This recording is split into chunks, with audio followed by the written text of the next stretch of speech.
و حسنک را سوی دار بردند و به جایگاه رسانیدند. بر مرکبی که هرگز ننشسته بود بنشاندند و جلادش استوار ببست و رسنها فرود آورد و آواز دادند که سنگ دهید. هیچ کس دست به سنگ نمی کرد و همه زار زار می گریستند، خاصه نیشابوریان. پس مشتی رند را سیم دادند که سنگ زنند و مرد خود مرده بود که جلادش رسن به گلو افکنده بود و خبه کرده.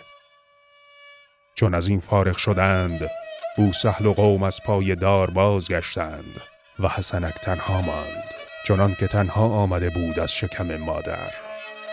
این است حسنک و روزگارش و گفتارش این بود که گفتی مرا دعای نیشابوریان بسازد و نساخت و این افسانه ایست با بسیار عبرت و این همه اسباب منازعت و مکابحت از بحر حطام دنیا به یک سوی نهادند.